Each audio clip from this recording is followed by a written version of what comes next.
Good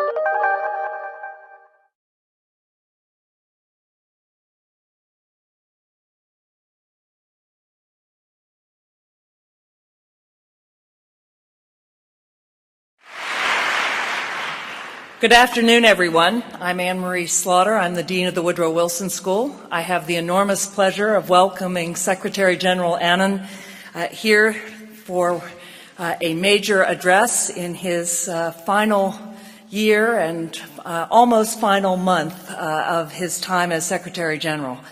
It's a huge honor for us to have him here at Princeton. I'm going to introduce him, and then after he has given his address and taken a number of questions, he will be presented with the Crystal Tiger Award. This is an award given by Princeton undergraduates, which recognizes individuals who have demonstrated a strong commitment to enriching the human experience and who have inspired students at Princeton to pursue the same goal. And with that in mind, I'd like to recognize two members of the Crystal Tiger Award Selection Committee who are joining us here on stage, Cindy Chu and Russ Barnes, who are both from the class of 2007, and you will hear from them shortly. Kofi Annan was elected as the 7th UN Secretary General and began his first term in January 1997. In June 2001, the General Assembly appointed him by acclamation to a second term in office. He actually joined the UN system in 1962. Over more than 4 decades of service, he's worked in a wide variety of capacities. He started as an administrative and budget officer with the World Health Organization.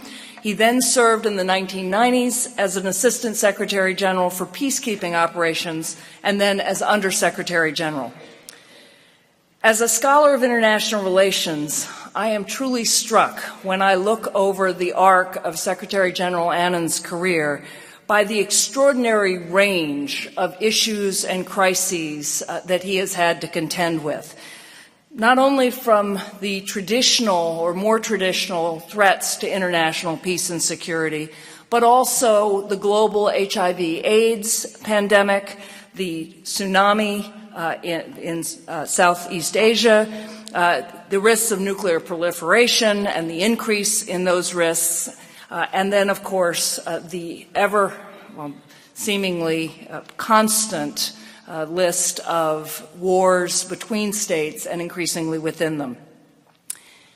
In addition to addressing those issues, his tenure has been marked equally by an effort to work within the United Nations, to reform it and indeed to ready it for a new century. In the remainder of my introduction, I'd like to introduce him to you in his words rather than mine. They are wonderfully eloquent. To the General Assembly in September 1999, the last General Assembly meeting of the 20th century, he spoke after the intervention in Kosovo at a time when there was a great deal of international debate about the proper role of the United Nations in internal affairs, humanitarian interventions, some call them imperialist interventions, others did. And he said, "To those for whom the greatest threat to the future of international order is the use of force in the absence of a Security Council mandate, one might ask, not in the context of Kosovo, but in the context of Rwanda, if in those dark days and hours leading up to the genocide, a coalition of states had been prepared to act in defense of the Tutsi population, but did not receive prompt Security Council authorization, should such a coalition have stood aside and allowed the horror to unfold?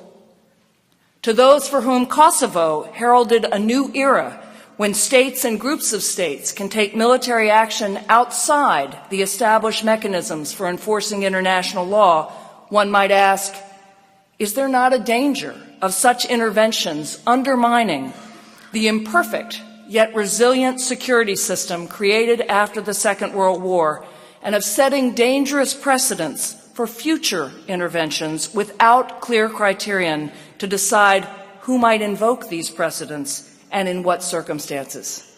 That challenge, how do we reconcile inaction in Rwanda with action outside the Security Council in Kosovo, led to the creation of the International Commission on Intervention and State Sovereignty, led by Gareth Evans and Mohammed Sanoun, which then came up with the concept of responsibility to protect, probably the most important amendment of traditional sovereignty in 100, as an international lawyer, I'd say 400 years, the notion that sovereign states have the responsibility to protect their own citizens, and if they fail, the international community has the right to intervene. In 2000, Secretary General Annan addressed the Millennium Summit, and he said then, "The central challenge we face today is to ensure that globalization becomes a positive force for all the world's people, instead of leaving billions of them behind in squalor. Inclusive globalization must be built on the great enabling forces of the market, but market forces alone will not achieve it. It requires a broader effort to create a shared future based upon our common humanity in all its diversity." As a result of his challenge in that speech and his insistence that, quote, "we must put people at the center of everything we do," end quote, the United Nations responded with the Millennium Goals, goals aimed not at improving the welfare of states as states, but improving the welfare of every human being on the earth by 2015 in terms of health and literacy and basic needs. He introduced the concept of human security, the idea that the role of the United Nations is not simply to safeguard state security, but also the security of every individual. And finally, in September 2003, after one of the United Nations' most difficult years since its founding, a year in which we saw the unanimous resolution by the Security Council condemning Iraq in November of 2002, and then in March 2003, the invasion of Iraq by the United States and Great Britain and other countries without a Security Council resolution. The Secretary General said, "Excellencies, we have come to a fork in the road. This may be a moment no less decisive than 1945 itself, when the United Nations was founded. At that time, a group of far-sighted leaders, led and inspired by President Franklin D. Roosevelt, were determined to make the second half of the 20th century different from the first half. They saw that the human race had only one world to live in, and that unless it managed its affairs prudently, all human beings may perish. So they drew up rules to govern international behavior and founded a network of institutions with the United Nations at its center, in which the peoples of the world could work together for the common good. Now we must decide whether it is possible to continue on the basis agreed then, or whether radical changes are needed." As a result of that summit, Secretary General Annan convened a high-level panel on threats, challenge, and change, a panel charged with coming up with a broad agenda of UN reform. It came up with a broad agenda of reforms, far-reaching reforms, like expanding the Security Council and changing dramatically the way the UN works. Those reforms have not been fully implemented. Indeed, I would say they haven't been halfway implemented. But the Secretary General was responsible for creating that agenda and pushing steadily, as recently as last week in a speech he gave in India, for the world to sit up and take its responsibilities to the global community seriously. I will let Secretary General Annan focus on the issues that he thinks are most important this afternoon. But I can say that he leaves the United Nations in a position far better than when he found it. It has gone through its crises. It is going to have to change dramatically over the next decade. But he certainly leaves it in a position where no one doubts that the problems of the world could possibly be addressed without the United Nations. Thank you.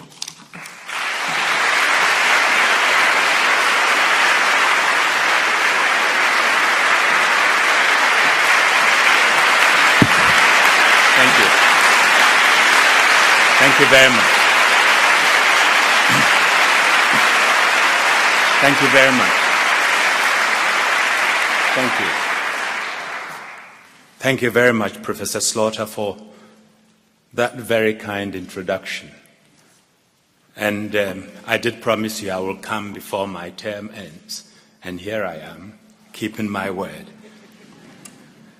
Let me begin by saying how delighted I am to have been invited to give this address by a school named after Woodrow Wilson, the great pioneer of multilateralism and advocate of world peace, who argued, among other things, for agreed international limits to deadly weapons.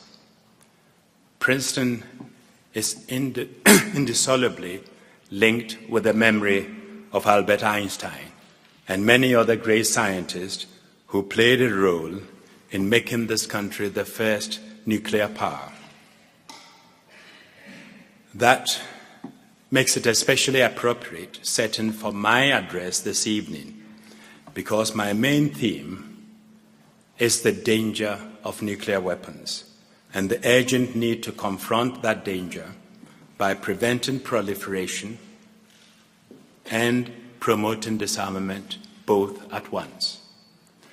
I shall argue that these two objectives, disarmament and non-proliferation, are inextricably linked, and that to achieve progress on either front, we must also advance on the other. Almost everyone in today's world feels insecure, but not everyone feels insecure about the same thing. Different threats seem more urgent to people in different parts of the world. Probably the largest number would give priority to economic and social threats, including poverty, environmental degradation, and infectious diseases. Others might stress interstate conflict, yet others internal conflict, including civil war. Many people, especially, but not only in the developed world, would now put terrorism at the top of their list. In truth, all these threats are interconnected and all cut across national frontiers. We need common global strategies to deal with all of them, and indeed governments are coming together to work out and implement such strategies in the UN and elsewhere. One area where there is total lack of any common strategy is the one that may well present the greatest danger to all, the area of nuclear weapons. Why do I consider it the greatest danger? For three reasons. First, nuclear weapons present a unique existential threat to all humanity. Secondly, the nuclear non-proliferation regime now faces a major crisis of confidence. North Korea has withdrawn from the Nuclear Non-Proliferation Treaty, while India, Israel, and Pakistan have never joined it. There are at least serious questions about the nature of Iran's nuclear program, and this in turn raises questions about the legitimacy and credibility of the case-by-case approach to non-proliferation that the existing nuclear powers have adopted. Thirdly, the rise of terrorism, with the danger that nuclear weapons might be acquired by terrorists, greatly increases the danger that they will be used. Yet, despite the grave, all-encompassing nature of this threat, the governments of the world are addressing it selectively and not comprehensively. In one way, That is understandable. The very idea of global self-annihilation is unbearable to think about. But that is no excuse. We must try to imagine the human and environmental consequences of a nuclear bomb exploding in one or even several major world cities, or indeed of an all-out confrontation between two nuclear-armed states. In focusing on nuclear weapons, I am not seeking to minimize the problem of chemical or biological ones, which are also weapons of mass destruction and are banned under international treaties. Indeed, perhaps the most important under-addressed threat relating to terrorism, one which acutely requires new thinking, is the threat of terrorists using biological weapons. But nuclear weapons are the most dangerous. Even a single bomb can destroy an entire city, as we know from the terrible example of Hiroshima and Nagasaki. And today there are bombs many times as powerful as those. These weapons pose unique threat to humanity as a whole. 40 years ago, understanding this danger must be avoided at all cost. Nearly all states in the world came together to forge a grand bargain embodied in the NPT. In essence, the treaty was a contract between the recognized nuclear powers and, at that time, and the rest of the international community. The nuclear weapon states undertook to negotiate in good faith on nuclear disarmament, to prevent proliferation, and to facilitate the peaceful use of nuclear energy, while separately declaring that they would refrain from threatening non-nuclear weapon states with nuclear weapons. In return, the rest committed themselves not to acquire or manufacture nuclear weapons and to place all their nuclear activities under the verification of the International Atomic Energy Agency. Thus, the treaty was designed both to prevent proliferation and to advance disarmament, while assuring the right of all states under specified conditions to use nuclear energy for peaceful purposes. From 1970, when it entered into force, until quite recently, the NPT was widely seen as a cornerstone of global security. It had confounded the dire predictions of its critics. Nuclear weapons did not and still have not spread to dozens of states, as John F. Kennedy and others predicted in the 60s. In fact, more states have given up ambitions of nuclear weapons than have acquired them. And yet, in recent years, the NPT has come under withering criticism because the international community has not been able to agree how to apply it to specific crises in South Asia, the Korean Peninsula, and the Middle East, and because few states parties to the treaty are allegedly pursuing their own nuclear weapons capabilities. Twice in 2005, governments had a chance to strengthen the treaty's foundations.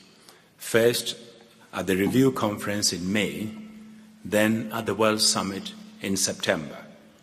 Both times they failed, essentially because they couldn't agree whether proliferation or disarmament should come first. The advocates of non-proliferation first, mainly nuclear weapon states and their supporters, believe the main danger arises not from nuclear weapons as such, but from the character of those who possess them, and therefore from the spread of nuclear weapons to new states and to non-state actors, the so-called horizontal proliferation.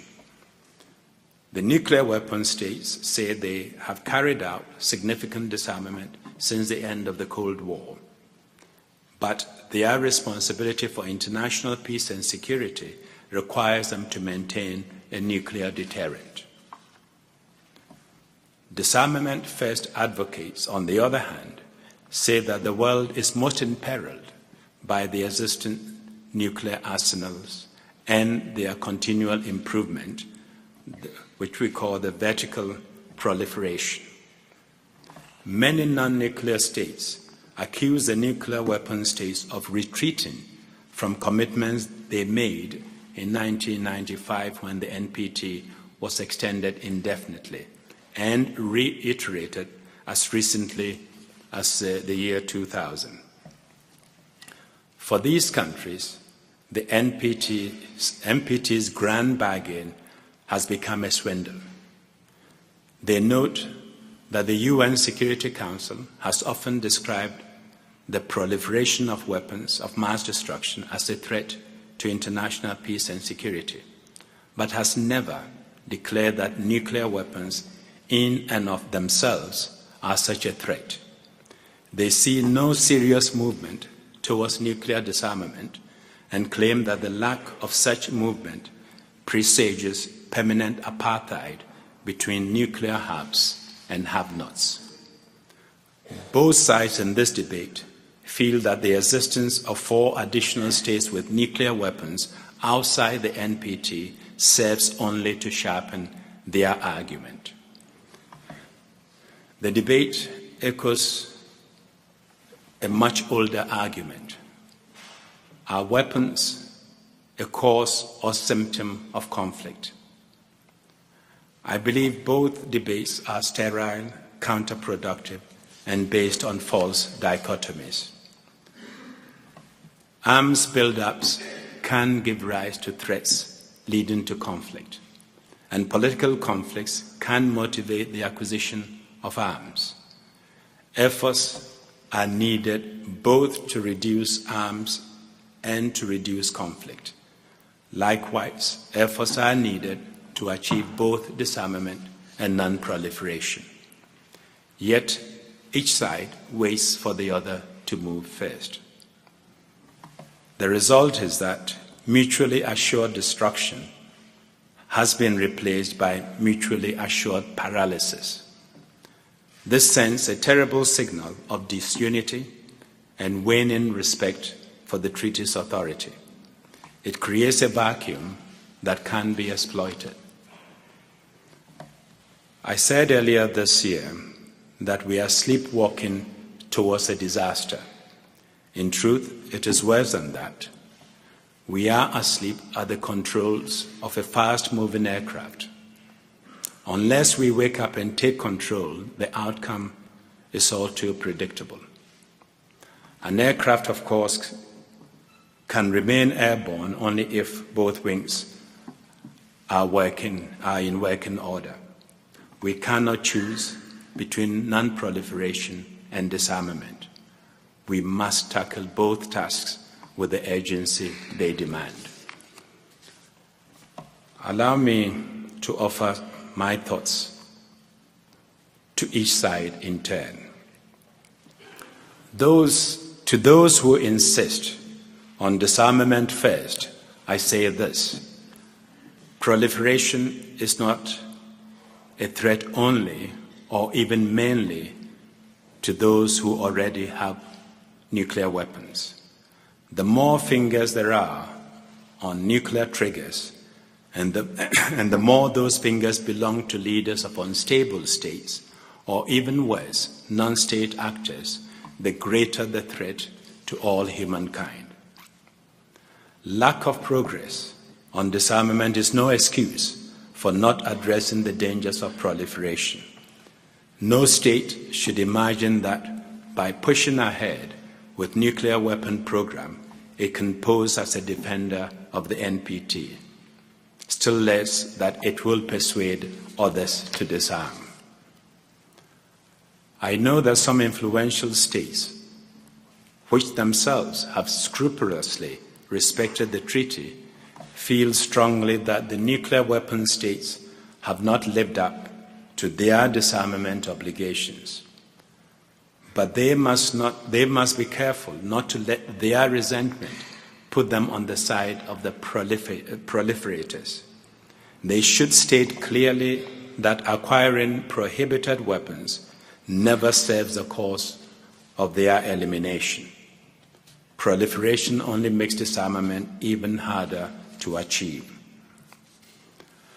I urge all states to give credit where it is due. Acknowledge disarmament whenever it does occur. Applaud the moves which nuclear weapon states have made, whether unilaterally or through negotiation, to reduce nuclear arsenals or prevent their expansion. Recognize the nuclear weapon states have virtually stopped producing new fissile material for weapons and are maintaining moratoria on nuclear tests. Likewise, support even small steps to contain proliferation, such as efforts to improve export controls on goods needed to make weapons of mass destruction, as mandated by Security Council Resolution 1540. And please support the efforts of the Director General of the IAEA and others to find ways of guaranteeing that all states have access to fuel and services for their civilian nuclear programs without spreading sensitive technology. Countries must be able to meet their growing energy needs through such programs, but we cannot afford a world where more and more countries develop the most sensitive phases of the nuclear fuel cycle themselves. Finally, do not encourage or allow any state to make its compliance with initiatives to eliminate nuclear weapons or halt their proliferation conditional on concessions from other states on other issues. The preservation of human life on this planet is too important to be used as a hostage. And now, to those who insist on non-proliferation first, I say this. True, there has been some progress on nuclear disarmament since the end of the Cold War. Some states have removed many nuclear weapons from deployment and eliminated whole classes of nuclear delivery systems. The US and Russia have agreed to limit the number of strategic nuclear weapons they deploy, and they have removed non-strategic ones from ships and submarines. The US Congress refused to fund the so-called bunker buster bomb. Most nuclear test sites have been closed, and there are national moratoria on nuclear tests, while 3 nuclear weapon states, France, Russia, and the UK, have ratified the Comprehensive Nuclear Test Ban Treaty. Yet, stockpiles remain alarmingly high. 27,000 nuclear weapons reportedly remain in service, of which about 12,000 are actively deployed. Some states seem to believe they need fewer weapons, but smaller and more usable ones, and even to have embraced the notion of using such weapons in conflict. All the NPT nuclear weapon states are modernizing their nuclear arsenals or their delivery systems. They should not imagine that this will be accepted as compatible with the NPT. Everyone will see it for what it is, euphemism for nuclear rearmament. Nor is it clear how these states propose to deal with the 4 nuclear weapon-capable states outside the NPT. They warn against a nuclear domino effect if this or that country is allowed to acquire a nuclear capability, but they do not seem to know how to prevent it or how to respond to it once it has happened. Surely, they should at least consider attempting a reverse domino effect, in which systematic and sustained reductions in nuclear arsenals would devalue the currency of nuclear weapons and encourage others to follow suit. Instead, by clinging to and modernizing their arsenals, even when there is no obvious threat to their national security that nuclear weapons could deter, nuclear weapon states encourage others, particularly those that do not face real threats, that do face real threats in their own region, to regard nuclear weapons as essential both to their security and to their status. It would be much easier to confront proliferators if the very existence of nuclear weapons were universally acknowledged as dangerous and ultimately illegitimate. Similarly, states that wish to discourage others from undertaking nuclear or missile tests could argue their case much more convincingly if they themselves moved quickly to bring the Comprehensive Nuclear Test Ban Treaty into force, halt their own missile testing, and negotiate a robust multinational instrument regulating missiles. Such steps would do more than anything else to advance the cause of non-proliferation. Important powers such as Argentina, Brazil, Germany, and Japan have shown by refusing to develop them that nuclear weapons are not essential for either security or status. South Africa destroyed its arsenal and joined the NPT. Belarus, Ukraine, Kazakhstan gave up nuclear weapons from the former Soviet nuclear arsenal, and Libya has abandoned its nuclear and chemical weapons programs. The nuclear weapon states have applauded all these examples. They should follow them too. Finally, governments and civil society in many countries are increasingly questioning the relevance of the Cold War doctrine of nuclear deterrence. The rationale used by all states that possess nuclear weapons in an age of growing threats from non-state actors. Do we not need instead to develop agreed strategies for preventing proliferation? For all these reasons, I call on all the states with nuclear weapons to develop concrete plans with specific timetables for implementing their disarmament commitments. And I would argue and urge them to join a joint declaration, to make a joint declaration of intent to achieve the progressive elimination of all nuclear weapons under strict and effective international control.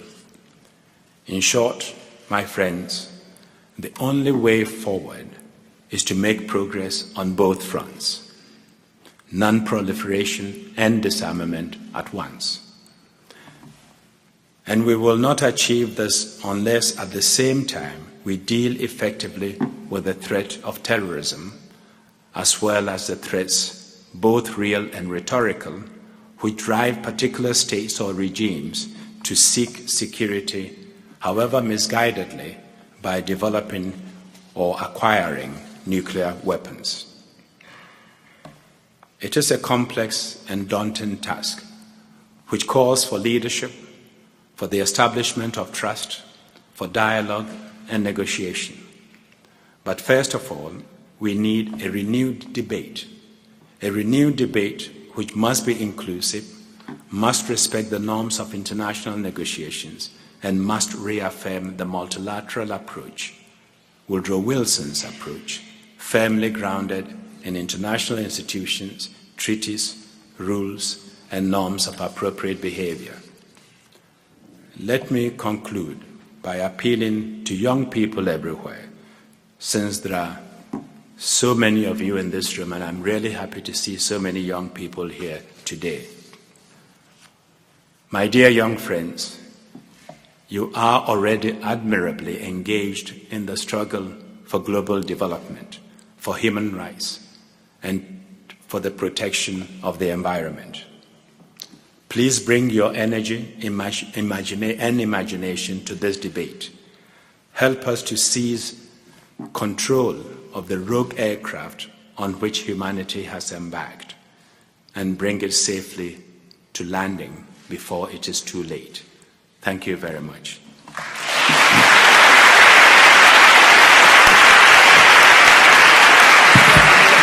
stay here for the question. Thank you very much. Thank you. Thank you very much.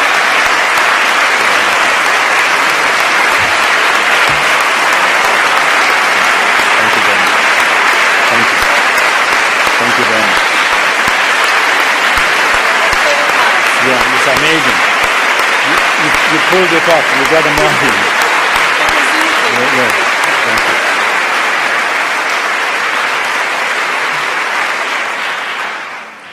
I think they can ask questions on this or any other issue. The Secretary General has agreed to take questions on the subject of non-proliferation or other things that are on your mind. I will call on you. I urge you to actually ask a question, which means do not give a speech. And the shorter your question, the more time we will have for other questions. So with that in mind, the floor is open.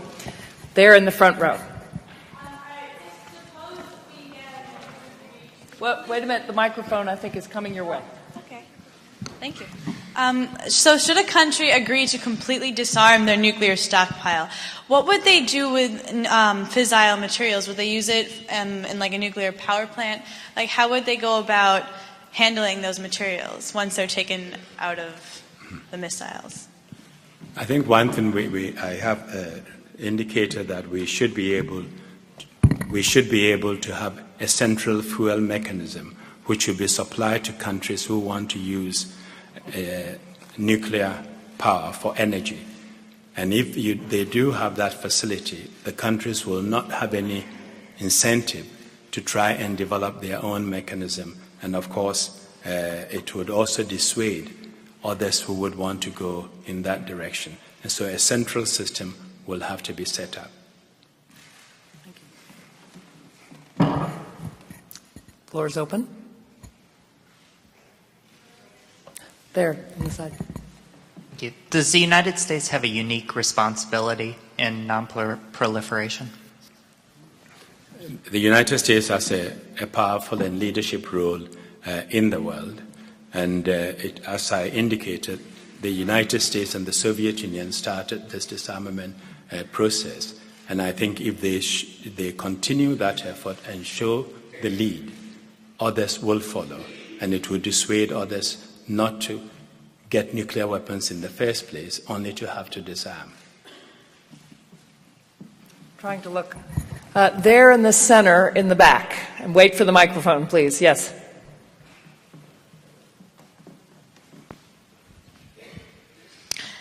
You mentioned that countries should still have access to the fuel and services. Could you give us your thoughts on still having a technology divide between have and have-nots?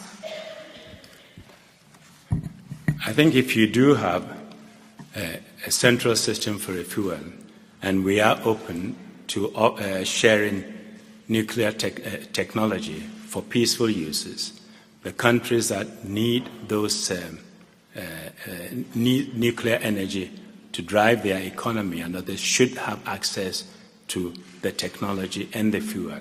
And so I think if you have that sort of a mechanism, you should be able to supply the countries that would want to use nuclear energy for electricity or other useful purposes.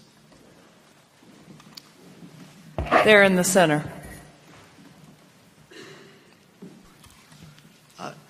Do you think that the Security Council's current strategy of dealing with nuclear crises in North Korea and Iran by sanctions is a particularly effective one, or should the international community focus more on positive steps towards engaging these countries? I think it will take a set of measures. One is incentives, one is carrots, and maybe some sticks. But I think what is important is that we should encourage these governments to work with the Atomic Agency in Vienna. The Security Council can pressure a country like Iran to comply with the requirements of the Atomic Agency, which has the technical capability for this. As you know, the question of sanctions has not been resolved yet because the Council members, the permanent five, are divided as to the nature and the extent of the sanctions. And that in itself is also unfortunate because that also plays into the hands of Iran and other possible proliferators. But I think you are right that you cannot only do it with sanctions. You have to have a set of measures, including certain incentives. For example, if the Iranians, who have all along maintained that the intention is peaceful, if they were to be able to convince the world that it is peaceful and lift the cloud of mistrust and uncertainty surrounding their program, the Atomic Agency will be able to work with them and to help them. Recently, they asked for help, and the Atomic Agency said no. And so these are some of the measures one can use to propel them forward in the right direction. With North Korea, I'm happy to see that the six-party talks are going to resume, possibly before the end of this year. And I hope they will remain engaged, stay at the table, and work out a solution. And here China is playing an important role and does have an important role to play. The gentleman next to you. What do you think is a reasonable timeline for the international community to expect for disarmament and non-proliferation? I think on the disarmament, this will have to be negotiated and agreed. And as I said, the timelines would have to be established as part of the negotiation and as part of program of disarmament.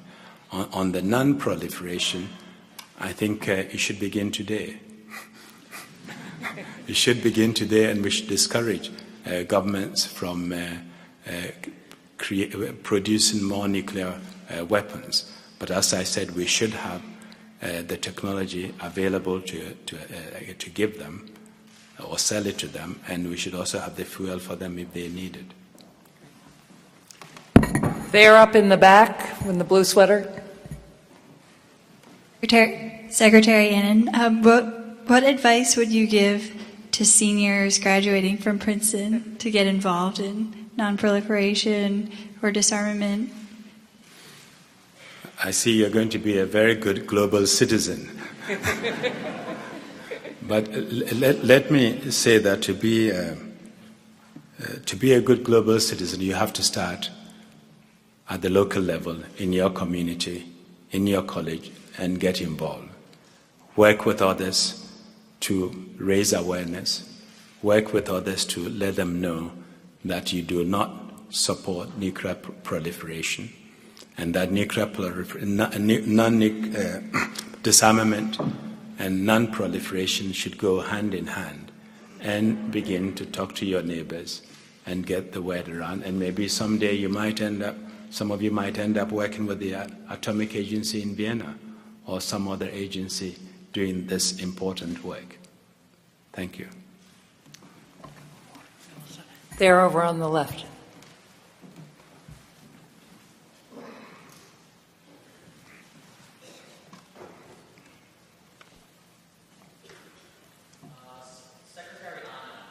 What is your opinion of the slow pace of securing loose nukes under the Nuremberg Treaty between America and Russia? Do you think the UN should have a bigger role in helping secure loose nukes? Sorry, I didn't get the first part of your question. Could you repeat? Okay. What is your opinion of the slow pace of securing loose nukes under the Nuremberg Treaty between the US and Russia? And you asked if the UN should get involved in that. I think the US and the Russian Federation can resolve the issue themselves, but maybe we should encourage them to do it at a much faster pace than hitherto. And I think we already have difficulties coping with Iran and North Korea, but we should really encourage them to do it, and I think they have the capacity and the systems to do it by themselves. what is necessary is that they decide to do it and move forward and do it. There's a question here. Let me remind you that we can ask questions about subjects other than nuclear proliferation. I'm going to ask about Darfur if no one else does. There in the center. Hi. What, in general, I guess, would your stance be on global warming and on the environmental impact, specifically of nuclear weapons? I think the climate change and global warming is a real threat. About 2 weeks ago, I was at a global conference in Nairobi where we discussed this issue. And not only did we discuss the Kyoto Treaty, but we also discussed beyond Kyoto. Kyoto Treaty comes up in 2012, and what do we do beyond that? And how do we get some of the developing countries that are also creating greenhouse gases to join the effort? And it was clear that at least those who were there were all aware that we have the scientific knowledge that there is a global warming, there is climate change, and of course the environment is a major issue for all of us. I see countries developing at a very fast pace. Take China, is doing extremely well. The only constraint on its growth could be the environment. And the environment can really make nonsense of all our plans and the others. We've seen how desertification is spreading. We've seen the incredible floods.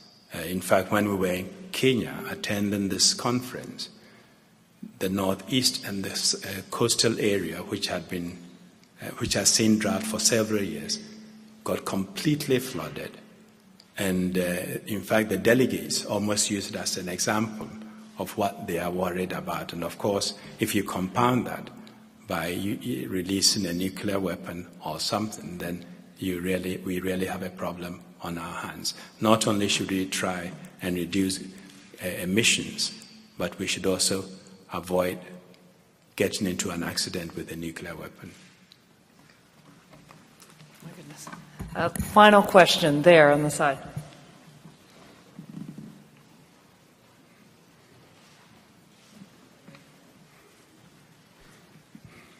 Secretary General, particularly given your experience as the head of peacekeeping operations during the Rwandan genocide, please could you give me your views on the international community's failure to prevent the crisis in Darfur?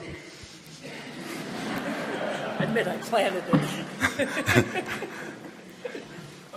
Let me say that it is a very good question. And in fact, I think Professor Slaughter referred to the responsibility to protect. Because the heads of states were in the UN General Assembly and made a solemn pledge that governments have a responsibility to protect their citizens. And where that government fails, either because it is unwilling, unable, or it is indeed the perpetrator, the international community, through the Security Council, has an obligation to act. And of course, with Darfur, everyone is waiting for the member states and the heads of states who made that promise to redeem that pledge, to honor that pledge. But the situation in Darfur is very difficult. We have been trying to get a UN force in with the consent of the Sudanese government. We will not go in without their consent. And in fact, speaking honestly, if I do not have the consent of the Sudanese government, I don't see any government that will offer me troops to go in there. You will not get troops through UN peacekeeping, and you will not get them if you decided to put together a coalition of the willing, because nobody wants to fight their way in. And the Sudanese government has been very, very adamant. We had a meeting in Addis Ababa about 10 days ago, which I co-chaired with the chairman of the African Union. And for the first time, we brought under one roof all the key players in the Darfur crisis. We had the government of Sudan's foreign minister there. We had the permanent members of the Security Council, several of them at ministerial level. with the chairman of the African Union, and Congo, which has the presidency of the African Union, Gabon, Egypt, Nigeria, and Senegal. And we agreed on an approach, a three-phased approach which I had proposed to them, that in the first phase, the UN will help strengthen the African Union forces with a package. And we will step up with a heavier package in the phase 2 to support the African Union forces, and eventually, in the third phase, have a hybrid force, which will be UN and the African Union. We also agreed to intensify the political process and bring on board even rebels who have not signed the agreement to play a role in the Darfur talks, as well as the ceasefire process. The African Union is having a summit in Abuja, Nigeria, tomorrow to discuss this issue, and our hope is that they will endorse the conclusions of the meeting we held in Addis. The Sudanese government has reservations on a couple of issues, and I hope tomorrow they will come up with a positive answer so that the international community can move forward.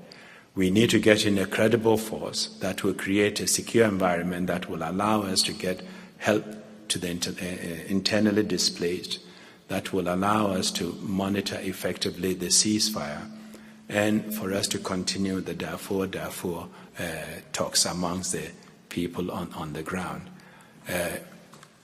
We have 14,000 humanitarian workers on the ground. The international community has been reasonably generous, but we don't have all the resources we need to feed the internally displaced. And of course, with the violence still continuing, it is a very, very difficult situation for the innocent men, women, and children, particularly women and children who are caught in this conflict. So we need to really come up with an approach, an agreement on the force before the end of this year and begin to implement it energetically. Thank you. Thank